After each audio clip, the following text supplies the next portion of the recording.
The crash in the forbidden jungle. The sky was burning. Jackson Vale gripped the sides of his cockpit as his small scout ship spiraled through the alien planet's thick atmosphere. Sparks flew. Alarms screamed. The jungle below looked endless and dangerous. "Come on, stay together," he muttered. But the controls were dead. The ship hit the trees like a stone, branches snapping, metal tearing. Then, darkness. When Jackson opened his eyes, everything was silent. Too silent. The ship was half buried in mud, smoke rising from broken panels. He pulled himself out, wincing at a cut on his forehead. His comm device was broken. No signal, no rescue, only trees. Giant, sharp-leafed, blood-red trees, and the heavy sound of something breathing. Jackson wandered deeper into the jungle. He had to find water, shelter. Something. His boots sank slightly into the mossy ground. The air was thick and humid. Every few steps, he heard something strange. Chirps, growls, hissing, then he saw it. A giant footprint in the mud, way too big, way too deep. Jackson knelt down. It had claws, 3 toes. Whatever made this was huge. He swallowed hard and kept walking, carefully. Soon he came to a clearing. Bones were scattered everywhere. Alien skulls, ribs, cracked spines.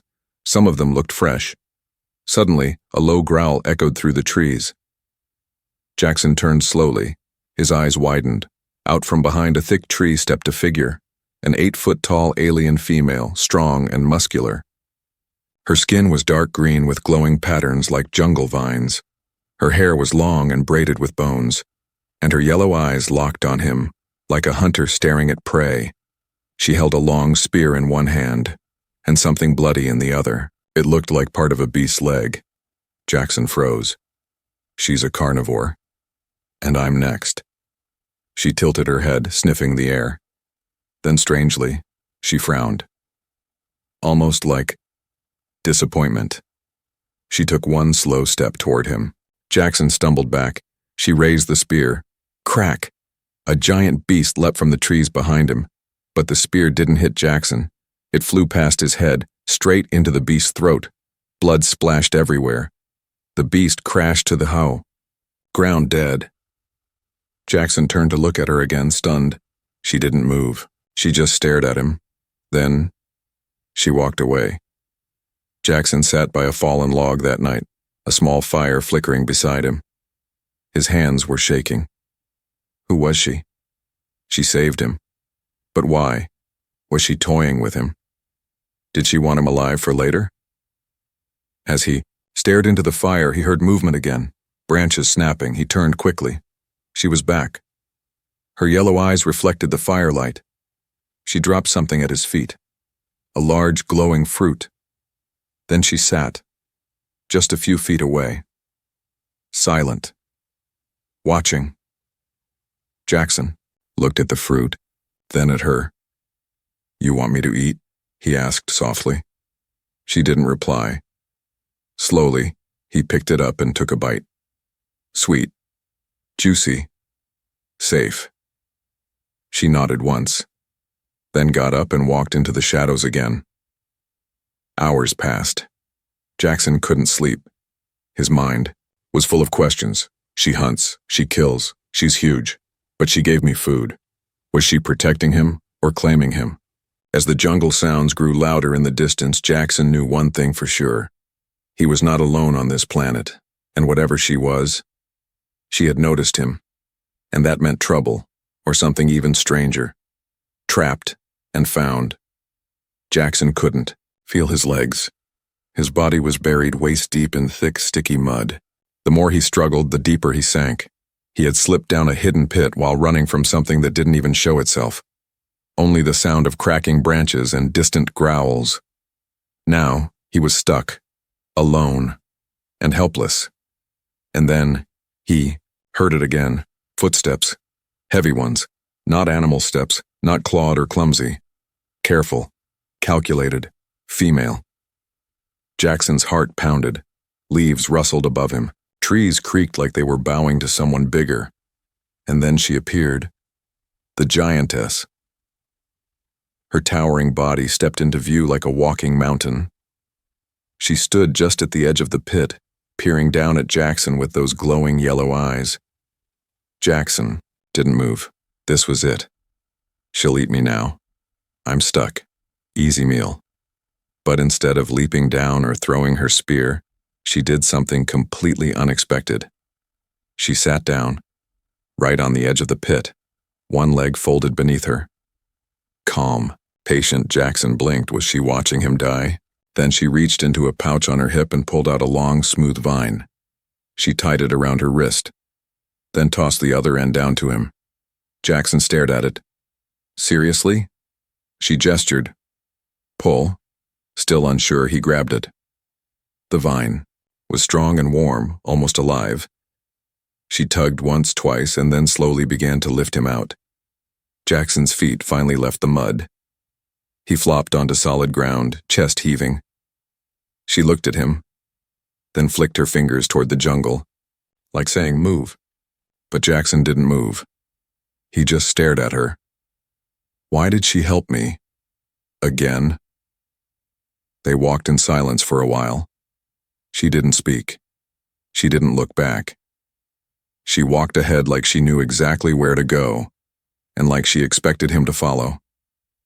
Eventually, they reached a rocky clearing with a hot spring bubbling gently beside glowing stones. She crouched beside the pool and dipped her fingers in, then pointed to Jackson's mud-covered legs. He got the message. He limped over and cleaned himself. As he washed the dirt away, he noticed her sitting across from him, sharpening her spear. With a curved stone still watching him, still silent, Jackson finally spoke. Why do you keep saving me? She didn't answer. Instead, she stood up, walked over to him, and touched his forehead, right where he had a cut from the crash. Her finger was warm. She sniffed lightly, like checking his scent. Then she stepped back, said one word in her alien tongue, Valshin, and turned away. Jackson repeated it quietly. Valshin? She didn't correct him. She just sat back down, back turned, now humming softly, like she was calm, like he was safe. That night, Jackson couldn't sleep again. Not because of fear this time, but confusion. Every time she appeared, she defied his expectations.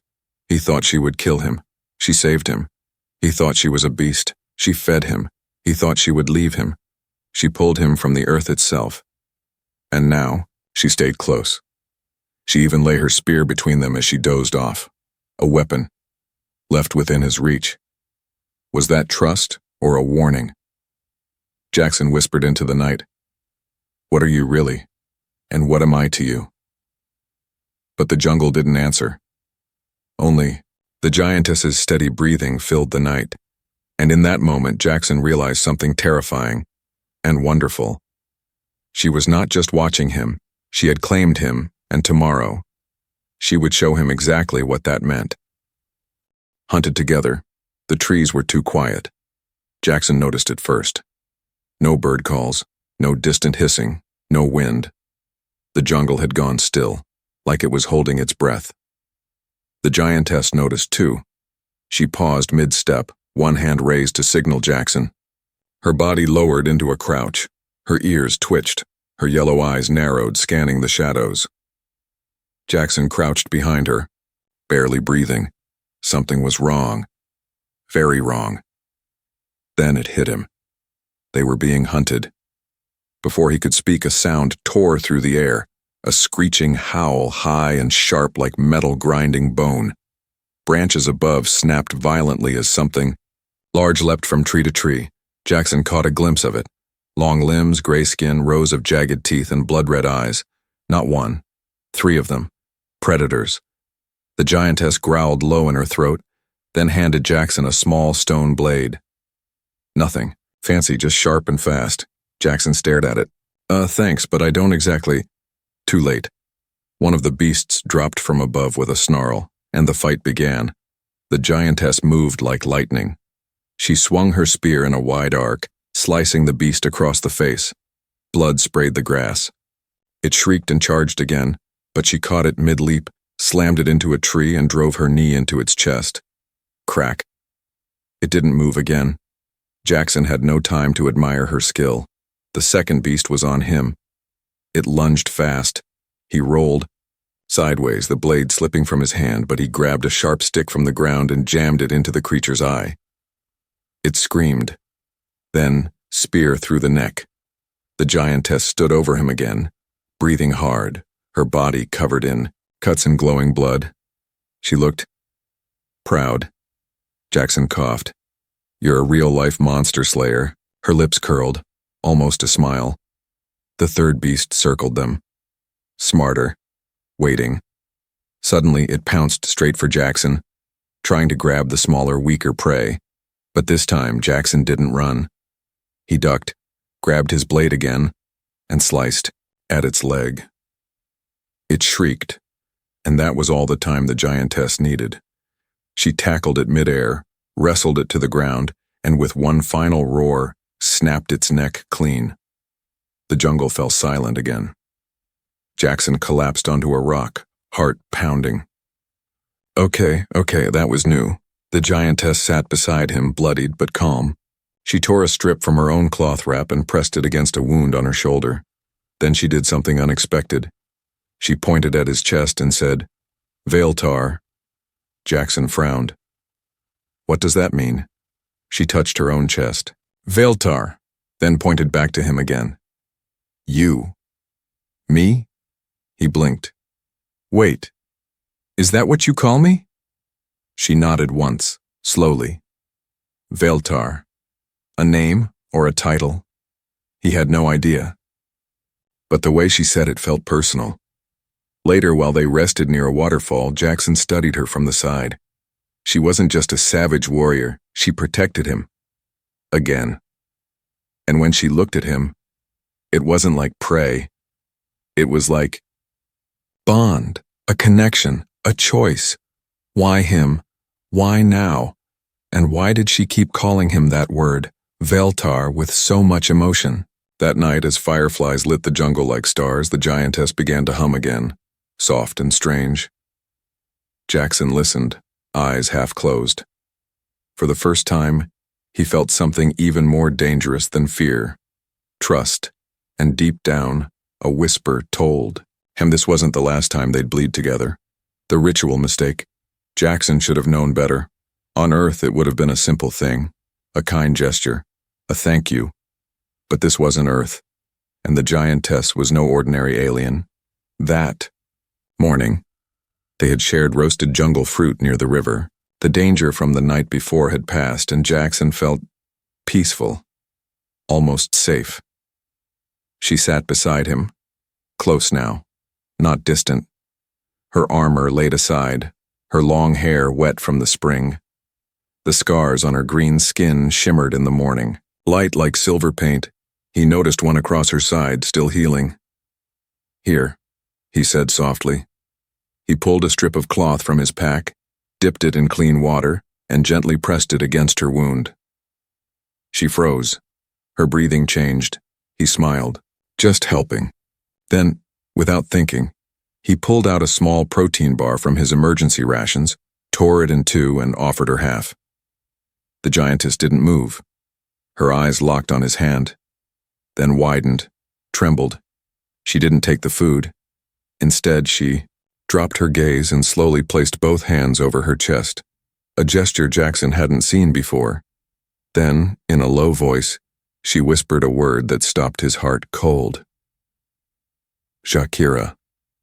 She stood suddenly, face flushed dark purple, and turned her back to him. Jackson blinked. Did I say something?"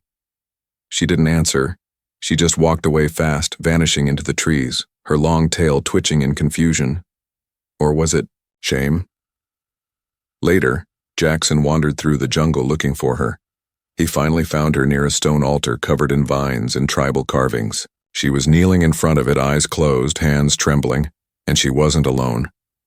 6 other aliens stood around her, tall, armored females with spears and braided crests. Their eyes burned into Jackson the moment he appeared. One of them shouted, something sharp in their tongue. The giantess stood slowly, but her shoulders slumped. One of the elders pointed at Jackson, then back to the altar. Then she said it, loud, final. He offered the bond. It cannot be undone. Jackson had no idea what was happening. He stepped forward. Hey, what bond? I didn't agree to anything.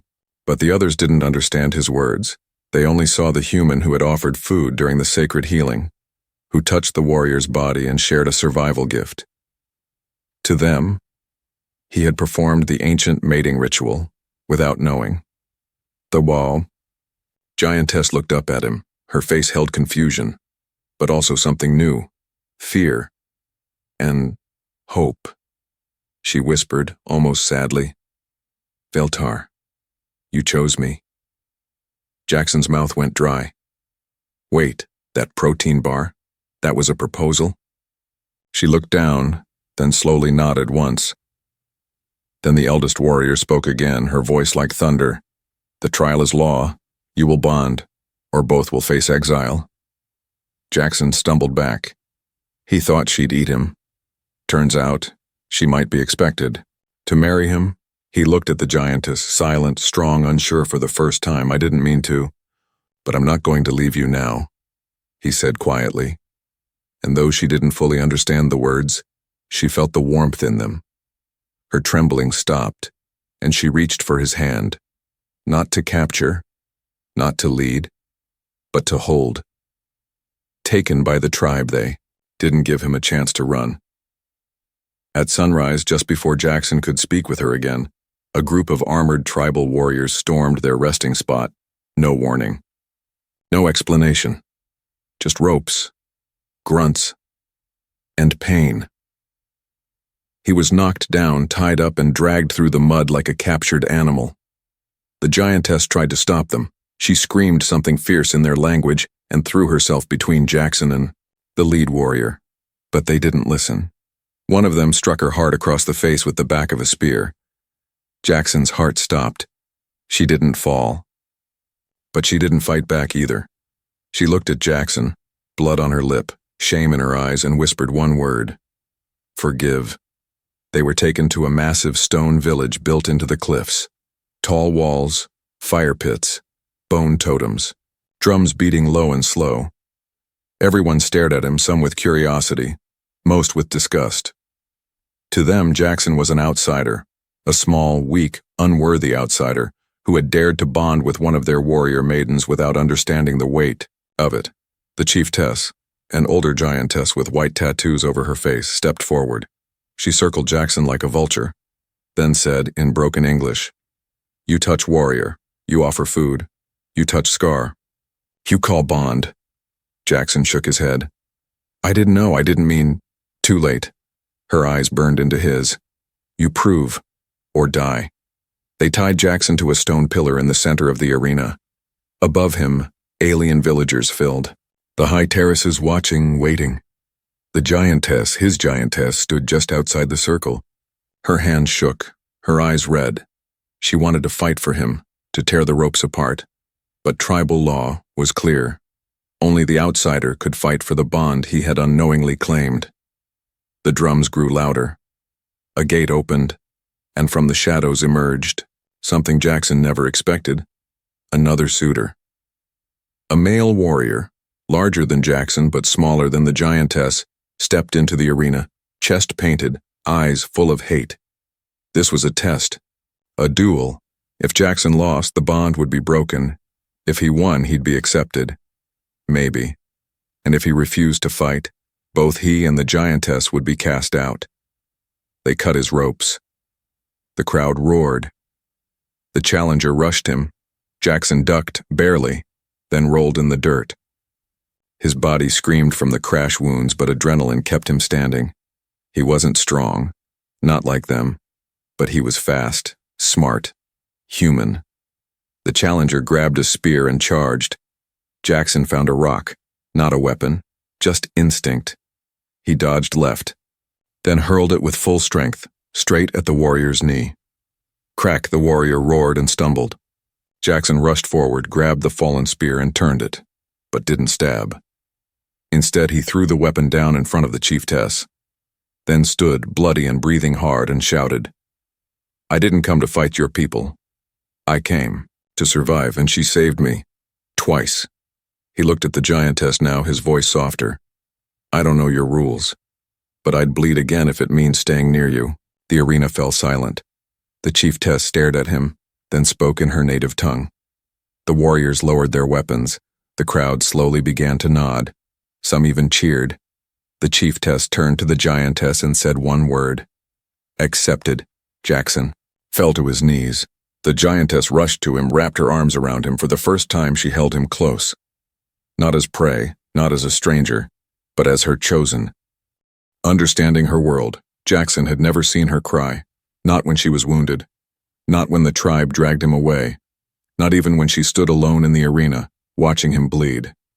But now, as she led him through the hidden caves behind her, people's village, as she showed him the old paintings carved into stone, as her fingers touched a faded drawing of 3 giant figures, a family, tears rolled silently down her face. The cave was warm and lit by glowing moss. It smelled of earth and memory. Jackson stood quietly, letting her show him everything. This was not a tour. It was a confession. She pointed to one carving, a giantess like her with 2 smaller figures beside her, a child and an older warrior. Then she touched her chest and said a name. Zura. Jackson repeated it softly. "That's you?" She nodded, then touched the small figure in the painting. Her eyes turned sharp. "Cold. Taken." She didn't need perfect English for Jackson to understand. Her family had been destroyed. She drew more in the dirt. Another tribe. A symbol with sharp teeth and blood. Her people, once proud, were nearly wiped out. She was one of the last of her bloodline, a warrior without a home, a protector with nothing left to protect. Jackson sat beside her. He couldn't offer big words or promises, so he did what she had once done for him. He simply listened. Later, by the waterfall where they had first rested, Jackson tried to speak. "I didn't know you were hurting like that," he said. She looked at him. "Not hurt. Before you." He frowned. "What do you mean?" She struggled with the words. "You bring it back. Feeling, softness, danger." She touched her chest again. "That is pain and joy." Then she added a word he hadn't heard yet. "Heartroot." Jackson tilted his head. "Is that your word for love?" She didn't answer. She just reached out and gently placed her hand on his heartbeat. And for the first time, Jackson didn't feel like a guest on her world. He felt like part of it. The days passed slowly. The tribe began to accept him. Some out of respect, some with doubt. But they watched. They saw her smile more. They saw her share food openly with him now, with no shame. They even saw her paint his name beside hers in the sacred cave. But trouble still lingered in the shadows. That night, as the jungle wind howled across the cliffs, the Giantess came to Jackson in silence. She pointed toward the dark horizon. "Other tribes watch. They know your bond." Jackson nodded. "What does that mean?" She didn't smile. "They will test it soon." He returned to the cave where Zura was waiting. He told her what the Giantess said. She didn't flinch. She simply stood, took her spear, and placed her other hand on his chest. "Then we fight, together." And Jackson realized she wasn't afraid of enemies. She only feared losing him now. The choice. The rescue ship arrived at dawn. It broke through the clouds like a silver ghost, shining over the jungle canopy. Birds scattered, warriors paused, and Zura, the giantess, stood frozen on the cliff's edge, staring at it with a quiet storm in her eyes.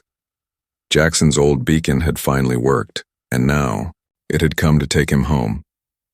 He stood beside her, watching the sleek earth vessel hover in the distance.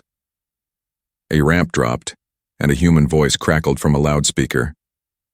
"Jackson Vale, Identify. Extraction ready. Warning. Non-human subjects will not be boarded. Zura looked at him, her yellow eyes unreadable. He could hear the unspoken question in them. Will you leave me?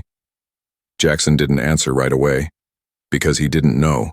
He had dreamed of rescue, of warm showers, real, beds, blue skies, but now he looked at Zura, the giantess who had saved him, fought for him, bled for him, held his name in her mouth like a sacred promise. And suddenly, Earth felt distant, cold, forgettable. Behind them, the tribe watched, silent, waiting. Even the chiefess was there. She stepped forward and handed Zura something, a curved blade wrapped in red cloth, a final gift or a parting token. No one said it aloud, but everyone knew. If he left, Zura would be alone again, and not just in body, in soul. Jackson stepped toward the ship. Just once. He looked up. He could almost see his old life waiting for him. Then he turned back. Zura hadn't moved, but her hands had curled into fists. She was preparing for goodbye. Quietly. Like a warrior. Like someone used to being left behind. He walked back to her. She didn't lift her head, so he reached out and gently placed his palm against her chest. Right over her heart. I thought you'd eat me, he whispered with a small smile. But you gave me life instead. Zura's breath caught. She looked up now, and for the first time truly smiled. The ship repeated, last call. Depart now, or be left behind. Jackson didn't even turn around. He just said, loud and clear, I already made my choice. And the ship rose, then disappeared into the clouds. Later that night, the tribe held a quiet fire ceremony. The chiefess spoke a new word over Jackson as she marked his arms with glowing ink. Bonded. Zura sat beside him, not behind him, not above him, but beside him. And when the drums faded and the fire died down, she leaned close and whispered the word that once confused him so much. Veltar. He smiled. That means... She kissed his forehead. Mine.